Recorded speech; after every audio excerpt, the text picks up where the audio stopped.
Last week, Tony gave a really good Ed slot about visualizing dreams and turning them into goals, and at that time he also taught us a little bit of his cultural heritage language, Italian.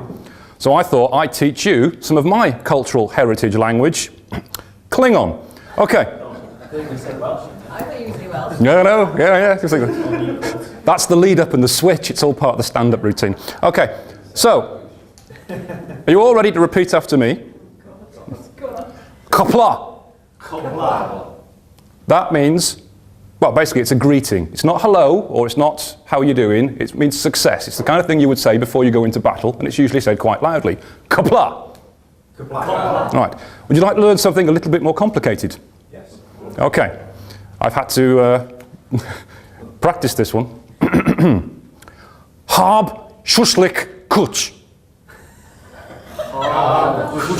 No, not kushlik, not kushlik. Hab shushlik kuch. Fantastic. That means your ma's got a smooth forehead. Seriously, that's what it means. Your mother's got a smooth forehead. For Klingons, that is a really offensive thing to say because they're all about the cranial ridges. If you see a Klingon and you really want to start a fight, say that to them. It'll really, really annoy them. Okay, now, why have I just taught you some Klingon? Well, firstly, it's a bit of a giggle. And secondly, there is research to suggest that if you learn a language, it does improve your learning skills, and it also helps stave off dementia. And it also helps stave off dementia. Now, I just improvised that one on the spot then. I thought of that as I said it. I thought that was really good.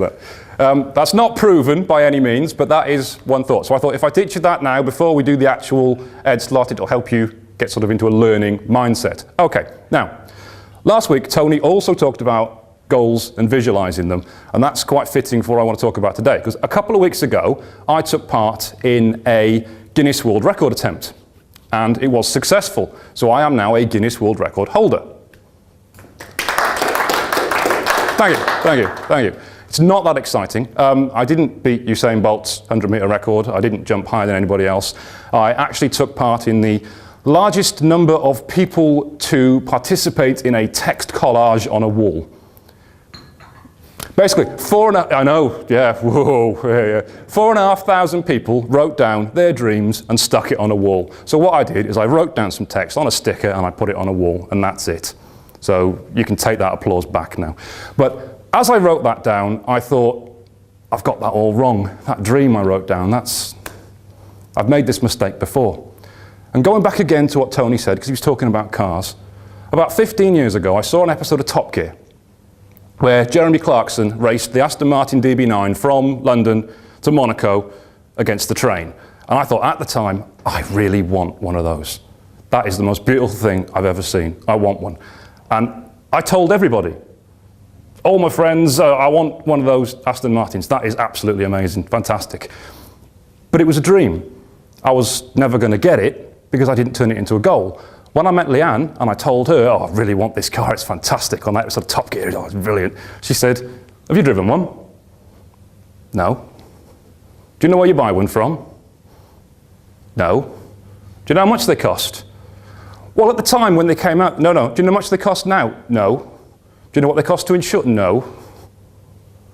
Right, come on then. Where's the nearest dealer? We'll go and have a look. So we went to Aston Martin in Wilmslow and test drove one. I thought, that's really cool. I really do like this. I visualized it, I made it real. And then I found out what they cost. I thought, well, that's actually a lot less than I thought they were. Far cheaper than what I remember them being on Top Gear. And what do I need for the finance? Can I afford the payments? What's the insurance cost? That's actually quite cheap as well. And then I made a goal. I said, well, I can do that. I can afford that. If I save up, I can do that by the time I'm 35. And at the age of 35, I bought one. And I wouldn't have done that if I hadn't turned a dream into a goal.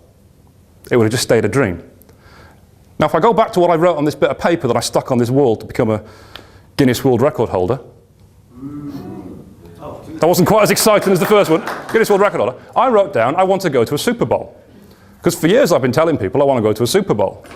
But as I wrote that down, I thought I've made this mistake before. I don't actually know where the next Super Bowls are. I don't know what they cost. I don't know how you get tickets. That's just a dream. And despite what Gabrielle told us in the song, dreams do not come true. They don't.